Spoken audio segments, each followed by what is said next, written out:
Recently বলিউডের আলোচিত একজন নায়ক হলেন টাইগার শ্রফ। মোরওভার এই তারকা তার কেরিয়ারে বেশ কিছু চলচ্চিত্র উপহার দিয়েছেন তিনি তার অনুরাগীদের।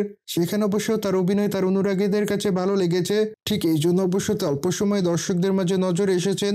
অন্যদিকে এই তারকাকে আগামীতে ছোট মিয়া বড় মিয়া চলচ্চিত্রে অভিনয় করতে দেখা যাবে। সেখানে অবশ্য আরও অভিনয় করতে দেখা যাবে অক্ষয় কুমারকে।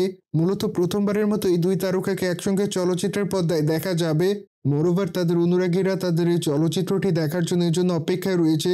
অন্যদিকে টাইগার শ্রফকে সর্বদাই সোশ্যাল মিডিয়ায় সক্রিয় দেখা যায়। সেখানে অবশ্যই নায়ক তার প্রতিদিনের আপডেট শেয়ার করেন। মোরওভার এই জন্যই তারকা বর্তমানে তার সোশ্যাল মিডিয়া হ্যান্ডেলে বেশ কিছু ছবি আপলোড করেছেন। সেখানে অবশ্য অক্ষয় কুমারের সঙ্গে এই তারকা ছবি শেয়ার করেন। মূলত বড় মিয়া ছোট মিয়া চলচ্চিত্রের একটি স্থির চিত্র এটি। অন্যদিকে ছবিটি প্রকাশ করার পর দর্শকদের মাঝে ব্যাপক চাহিদা দেখা যায়। কেননা প্রকাশিত ছবির কমেন্ট বক্সে অনেকে অ্যামেজিং লিখেছে। সেই সাথে অনেকে আবার তাদের এই চলচ্চিত্রটির জন্য অপেক্ষা করছে। মোরওভার অনেকে আবার তাদেরকে সুপারহিট জুটি বলে দাবি করেছেন, কিন্তু আবার অনেকে লিখেছে তাদেরকে আবারও একসঙ্গে চলচ্চিত্রের পর্দায় দেখতে চাই। বাই দ্য ওয়ে, গণপথ চলচ্চিত্রে টাইগারকে সর্বশেষ দেখা যায়।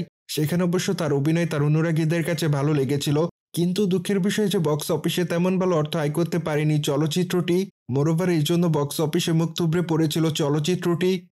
সুতরাং জেনে তো নিলেন, টাইগার শ্রফের সঙ্গে অক্ষয় কুমারকে বর্তমানে এক ফ্রেমে দেখা যায়। সেই সাথে বিষয়টি নিয়ে কোনো মতামত থাকলে কমেন্ট বক্সে জানাতে ভুলবেন না।